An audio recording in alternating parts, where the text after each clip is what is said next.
Hi. So today I want to talk to you guys a little bit about some of the volunteer work that I do in my community. I'm a member of a couple of different organizations, and I find it really fulfilling and it's a lot of fun. Um, and I like being able to meet a lot of people and to kind of have a say in what goes on in my community a little bit.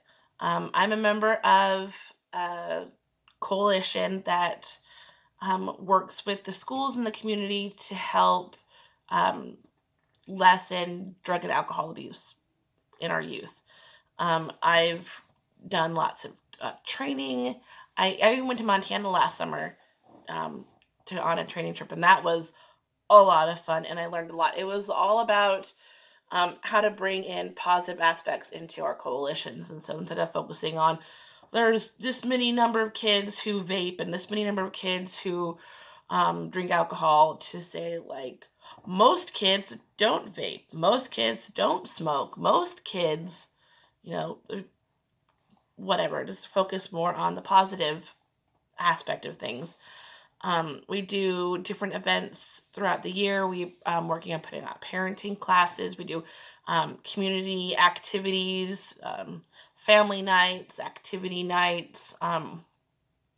We like to table a lot of events, which means we have like a table and we pass out flyers and have activities. Like our local library over the summertime did a summer movie series, and we had a table there and we did craft projects for the kids. And it's great to get out to the community and meet all the other families and other moms, and just try and make those connections and to provide lots of resources and say, hey, if you have an issue with this, here's a place you can go. So another organization I work with is my town's improvement club. And we throw a couple of big events during the year. We have an Easter egg hunt that we put on every year for the kids. And we do the Christmas tree lighting for our small town. And then throughout the year, we do different events, just like the coalition that I'm a member on. We will, as an improvement club, will table at different events and provide activities and things. We work on cleaning up the town. I live in a really small town in Western Washington, and we have like 200 houses and 600 residents. We don't even have a stoplight. Um, it's pretty small out here, and it's kind of a forgotten community, really.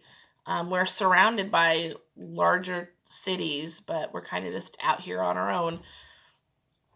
And so we get forgotten about a lot. And so we decided that we would do something about it. And so we work on beautifying the town. We plant flowers and clean up abandoned properties, and just is something that I really feel passionate about.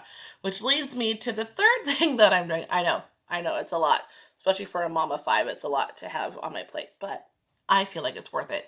So the other thing is our town puts on a big Halloween shindig every year. And as part of that, we have like a children's day.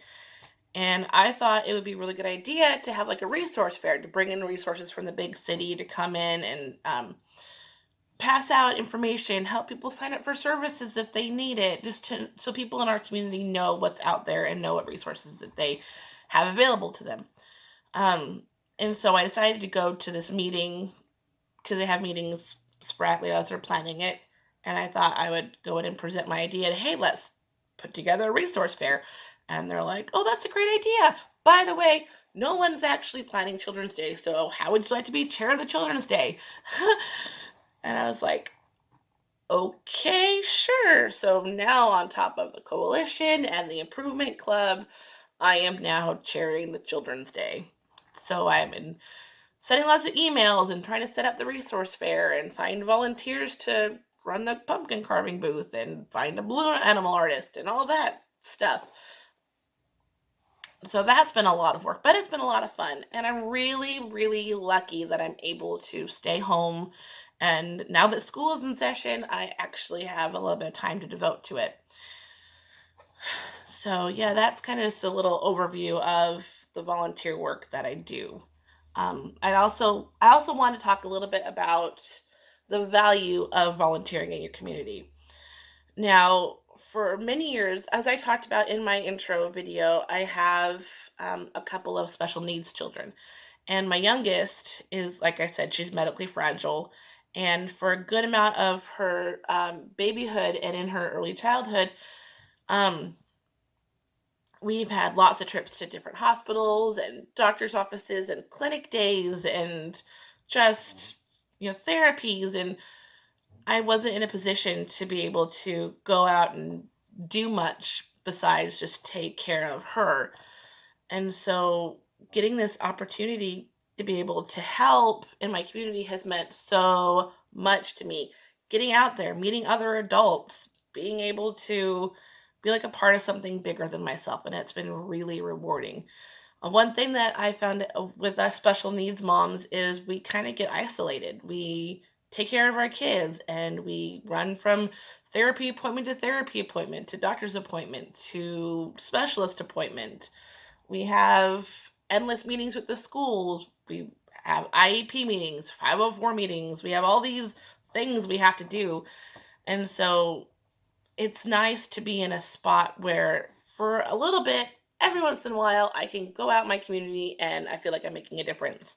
And I'm improving things for my kids as they get older. So I feel like if I'm putting the groundwork in now, then by the time they grow into the age where these programs would be more geared towards them, they're going to be the kind of programs I'd want them to be in. So, yep. So go volunteer in your community, find something that inspires you, find something that makes you want to help and do it, because it is amazing. There's so many opportunities out there and there's so many people who could use all the things that you're amazing at. So, yep. Yeah, I'll talk to you in the next one. Bye.